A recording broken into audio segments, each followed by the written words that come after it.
최근에 비아디 관련 얘기들을 많이 해드렸죠. 물론 다 이유가 있었습니다. 비아디 공식 출시가 얼마 안 남았기 때문에 중점적으로 다뤄드렸고, 실제로 그 뒤에 얼마 안 있다가 비아디가 직접 한국 진출을 공식 발표했잖아요. 비아디 코리아라는 이름으로 보도 자료가 나왔고, 어떤 내용을 발표했는지는 뒤에서 자세히 설명해 드리겠습니다. 일단 지금 가장 궁금해하실 만한 건 어떤 차를 출시하고 어떤 전략으로 한국을 공략할 거냐, 이런 거겠죠. 일단 지금 거론되고 있는 건 실, 아토3 그리고 돌핀입니다. 그냥 크기로만 대략 따지면 그랜저, 소나타, 토레스 EVX, 코나 일렉트릭, 니로 EV 이런 차들이 경쟁 범위에 들어오게 되는데, 우리가 최근에는 미국 대선 이후의 흐름을 비롯해서 글로벌 시장 전망을 중점적으로 살펴봤잖아요. 오늘은 비아디가 한국 시장 진출을 공식 선언하기도 했기 때문에 아예 한국 시장만 중점적으로 살펴볼 겁니다. 기대할 만한 것도 있고 비아디가 가져가면 좋은 전략도 있으면서 생각지도 못한 내용 때문에 놀란 것도 있어서 오늘은 이런 얘기들을 해보려 합니다.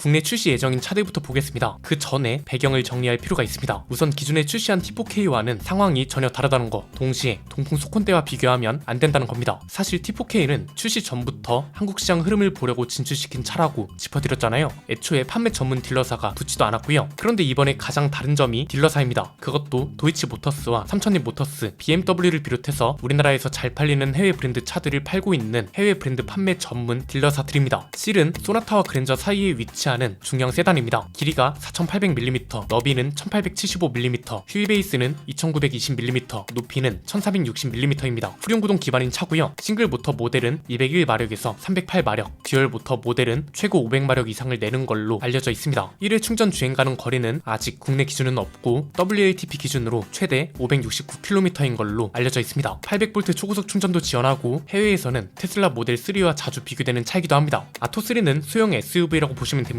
길이가 4455mm, 너비는 1875mm, 휠베이스는 2720mm, 높이는 1615mm고요. 주행 가능 거리는 WLTP 기준 최대 420km가 나옵니다. 돌핀은 소형 해치백입니다. 길이 4290mm, 너비 1770mm, 휠베이스 2700mm, 그리고 높이는 1570mm가 나옵니다. 주행 가능 거리는 WLTP 기준 최대 340km고요. 국내 브랜드 전기차와 간단하게 비교해 보면 꽤 흥미롭습니다. 우선 실은 아이오닉 6와 아이오닉 5를 가지고 비교해 보겠습니다. 아이오닉 6 기준으로 보면 전체적으로 크기가 살짝 작고요. 아이오닉 5와 비교하면 해치백이기 때문에 길이는 비교가 어렵지만 나머지 숫자 모두 실이 살짝 모자라다는 걸 알 수 있습니다. 주행 가능 거리는 아이오닉 6가 가장 길고 보통 WLTP 기준 주행거리에서 20% 정도를 빼면 환경부 기준 주행거리가 나오거든요. 이걸 감안하면 실은 550km 정도가 나오니 아이오닉 5와 비슷해지거나 조금 더 길 것으로 예상됩니다. 아토3는 토레스 EVX와 니로 EV를 가지고 비교해봤습니다. 길이, 너비, 그리고 높이는 토레스와 니로 중간에 있는 차고요. 휠베이스는 토레스보다 길고 니로와 동일합니다. 최대 주행 가능 거리는 토레스가 최대 420km, 니로는 401km입니다. 아토3는 실과 마찬가지로 아직 WLTP 기준만 있습니다. 환경부 기준을 감안하면 니로와 비슷하거나 살짝 모자랄 걸로 예상됩니다. 가격도 간단하게 비교해볼까요? 아직 국내 가격은 공개된 게 없어서 중국과 일본 가격을 참고하면 될 것 같습니다. 여기서 중요한 건 중국은 보조금이 아예 없다는 점, 그리고 일본은 보조금이 있지만 보조금을 제외한 가격을 비교한 겁니다. 우선 실은 중국에서 약 4060만원부터 시작되고요. 일본에선 4800만원부터 시작됩니다. 아토3는 중국에서 2210만원부터 일본에선 4000만원부터 시작됩니다. 돌핀은 중국에서 1880만원, 일본에선 3200만원부터 시작하는데 아무래도 우리나라 가격은 일본을 기준으로 살펴보면 되겠죠. 올해 기준으로 우리나라 평균 구매 보조금은 900만원 정도입니다. 보조금을 포함해서 본다면 국내 예상 가격은 실이 3900만원, 아토3는 3100만원, 돌핀은 2300만원 정도가 되겠네요. 판단은 보시는 분들께 맡기겠습니다. 최근에 여론을 좀 살펴보니 잘 팔릴 거라는 쪽과 안 팔릴 거라는 쪽이 명확하게 나뉘는 것 같더라고요. 최대한 공평하게 정리를 해봤는데 이걸 보시고 댓글로 토론을 나눠주시는 것도 좋을 것 같습니다. 우선 잘 팔릴 거라고 보는 쪽입니다. 크게 세 가지입니다. 첫 번째는 가격 기대치를 충족하면서 한국 전기차 시장이 틈새 시장을 노리면 충분히 가능하다는 겁니다. 가능성이 없지 않다는 게 중요합니다. 앞에서 보여드린 것처럼 중국하고 일본 가격이 많게는 2배 정도 차이 납니다. 물론 옵션이나 트림에 따라 차이가 나는 것도 있겠지만 중국은 보조금이 없고 일본은 보조금이 있는데 제외한 가격이라는 게 핵심이라고 봅니다. 이 소리는 뭐냐? 비아디는 이미 보조금 없이도 1800만원대에 전기차를 팔 수 있다는 거죠. 그렇기 때문에 우리가 아무리 보조금으로 차별을 둔다 해도 비아디 스스로 많이 팔겠다는 목적이 뚜렷하다면 그만큼 가격을 내리는 건 전혀 문제가 안 될 거란 겁니다. 이미 테슬라도 이게 가능하다는 걸 우리나라에서 보여줬잖아요. 중국산 모델 Y가 한창 잘 팔릴 때 LFP 배터리를 장착한 전기차는 구매 보조금에 불리하도록 정책을 수정했는데 그냥 그만큼 가격을 내려버리면서 타격을 최소화했잖아요. 비아디도 구매 보조금 정도는 이런 방식으로 정도로 대응이 충분하다는 거고요. 두 번째는 중국 전기차 중에서도 BYD 같은 큰 회사 전기차를 타본 사람들이 공통적으로 하는 말이 있습니다. 예전하고는 비교도 안 되고 현대기아차나 폭스바겐 정도로는 확실히 치고 올라왔어, 이런 겁니다. 이걸 이제 소비자들도 납득할 수 있게 해주면 되는 건데 이걸 과연 못할까요? 못할 거라고 예단하는 건 굉장히 위험하다고 봅니다. BYD가 보내준 보도 자료에서 가장 눈에 띄었던 문장이 있습니다. 그대로 인용해 보겠습니다. BYD는 현재까지 194억 달러의 누적 R&D 투자액과 10만 명 이상의 연구개발 인력을 운영하고 있다. 배터리, 모터, 전자 제어 장치 등 핵심 기술을 보유하고 있으며 배터리 및 기타 부품 생산부터 완성차 제조까지 자체 생산 가능한 수직 계열화 구조를 갖춘 글로벌 친환경 자동차 업체다. 여기서 주목할 건 10만 명 이상의 연구개발 인력을 운영하고 있다입니다. 이게 얼마나 많은 거냐면 현대차 그룹은 연구개발 인력이 12,000명 정도 되고요. 토요타는 2만 명, 폭스바겐도 15,000명 정도입니다. BYD는 그보다 10배 많은 인력을 가지고 있다는 거죠. 숫자와 규모 자체가 다르기 때문에, 그리고 이미 충분히 BYD 전기차를 경험해본 대부분의 사람들은 공통적으로 많이 좋아졌다를 외치고 있기 때문에 소비자들도 타보면 생각이 달라질 수 있다, 이렇게 본다는 겁니다. 세 번째는 자동차는 개인 단위로만 구매하는 게 아니라는 것도 중요합니다. 회사 단위로도 구매를 많이 합니다. 회사차로 구매하는 경우도 있고 운수회사에서도 구매합니다. 이렇게 결국 도로에서 자연스럽게 많이 보이기 시작하고 사람들은 거부감이 줄어들 겁니다. 동시에 자연스럽게 마케팅이 되고 경계가 허물어지면서 판매량이 점차 올라간다면 이것도 어떻게 보면 변수인 겁니다. 당장 이걸 간접적으로 보여주는 게 전기버스 점유율이죠. 이미 우리나라 전기버스 점유율은 중국이 과반 이상을 차지하고 있고 이 중에 BYD 점유율이 가장 높습니다. 운송용 차라던가 회사 업무용 차는 굳이 개인이 생각하는 이미지라던가 외부에 보여주는 이미지가 중요한 건 아니기 때문에 가격이 저렴하고 평균 이상 상품성을 보유하고 있다면 구매하지 않을 이유가 없다는 거죠. 자, 그렇다고 잘 팔릴 거라고만 보기도 어렵죠. 안 팔릴 거라고 보는 시선도 공평하게 세 가지로 나눠보면 이렇습니다. 이 내용이 어떻게 보면 BYD가 참고해야 할 부분이라고 생각하는데요. 첫 번째는 브랜드 이미지, 그리고 중국차라는 이미지를 어떻게 깰 거냐 이거죠. 친구가 야, 너 이번에 차 바꿨다며? 뭘로 바꿨어? 이렇게 물어봤을 때 아, 이번에 그랜저 샀어. BM이 요즘 잘 나가더라고. 그래서 3 시리즈 샀지. 이렇게 말하면 웬만하면 그 대화는 끝납니다. 그런데 나 BYD 샀는데 응, 중국차를? 맞아. 왜? 이렇게 된다는 거죠. 우리나라는 특히 자동차를 명함처럼 여기는 게 강하기 때문에 아예 경찰하면 모를까 중국차를 과시하듯 타고 다닐 수 있냐, 이런 시선에서 보는 거죠. 두 번째는 실제로 조사 결과도 있다는 게 중요합니다. 중국 전기차를 구매하지 않겠다고 응답한 사람이 꽤 많았는데요. 컨슈머 리포트가 조사를 해보니 무려 10명 중 9명이 구입 의향이 없다고 답했고 그 이유로는 배터리 안정성, 배터리 성능과 품질, 브랜드, 제조사, AS 순으로 나타났습니다. 저희가 조사를 했을 때도 65% 정도가 구매 의향이 없다고 대답했고요. 다만 구매 의사가 있는 쪽에서 공통적으로 많이 나온 의견은 가격이 저렴하면 산다는 거였습니다. 이게 어쩌면 굉장히 중요한 힌트가 될 수 있겠네요. 이게 자연스럽게 세 번째 이유로 연결되는데 가격이 저렴하지 않다면 굳이 이런 인식을 어떻게 깰 수 있겠냐는 겁니다. 아예 저렴한 차라면 모르겠지만 현대기아차 주력 모델인 소렌토, 그랜저, 카니발 이런 차들하고 가격이 비슷하다면 굳이 중국산 전기차로 넘어갈 이유가 없다고 느끼는 거죠. 비싼 모델부터 내세운다? 아마 와, 중국 기술력이 이 정도라고? 이런 반응보다 내 이럴 줄 알았다, 한국만 들어오면 비싸진다니까 그 돈 주고 굳이 중국 차를, 이게 더 클 겁니다. 여기서 이제 BYD가 중요하게 생각해야 할 게 모두 나온 거라고 볼 수 있는 겁니다. 전략적으로 보나 마케팅적으로 보나 저렴한 차부터 확 밀고 나오면서 점유율을 확 끌어올려버리면 도로에서 많이 보이는 건 시간 문제입니다. 역설적으로 보면 우리나라는 전기차 판매량이 상대적으로 굉장히 낮습니다. 당장 올해 10월까지 판매량만 봐도 20위 안쪽으로 전기차가 없고요. 25위에 모델 Y가 있고 EV3는 무려 30위에 있습니다. 나머지는 다 30위권 밖에 있다는 거죠. 이건 반대로 생각하면 저렴한 차가 없어서 그런 걸 수도 있다는 거고, 이걸 틈새 시장처럼 생각하면서 움직인다면 한국 시장 돌파구를 충분히 찾을 수 있다는 거죠. 이게 우리 자동차 산업에는 꽤 타격이 큰 돌파구라고 봅니다. 아예 그냥 저거 들어온다고 되겠어? 이 정도면 모르겠는데, 야 이거 잘하면 되겠는데, 이 상태라서 문제란 거고요. 그나마 KGM이나 르노코리아가 건재하게 버텨준다면 모르겠지만 르노코리아는 이제 신차 하나가 나왔고 KGM은 최근에 계속 말씀드렸듯 상황이 그리 좋지 못합니다. 앞에서 말씀드린 것처럼 회사 단위의 구매자들을 무시할 수 없고 이걸 증명해주고 있는 게 중국산 전기버스 점유율이라고 보면 되는 거고, 이게 또 우리나라뿐만 아니라 일본에서도 동일한 양상을 보인다는 게 문제인 거죠. 오히려 일본은 우리보다 더 심합니다. BYD가 일본 전기버스 시장에서 점유율을 무려 70%나 차지하고 있다고 합니다. 그래서 우리가 이건 구분을 잘 해야 한다는 겁니다. 중국을 싫어하는 것과 중국을 견제해야 하는 명분은 엄연히 다른 거고요. 여러가지 루트를 통해 들어보면 이미 현대기아차나 KGM도 BYD의 국내 진출을 유심히 지켜보고 있다고 하고, 이건 당연히 그만한 이유가 있으니 그런 거겠죠. 여러분 생각은 어떠신가요? 댓글로 자유롭게 남겨주시면 감사드리겠습니다. 오늘 내용은 여기까지입니다. 내용이 유익하셨다면 구독과 좋아요, 알림 설정 부탁드립니다. 지금까지 저는 안피디였습니다. 감사합니다.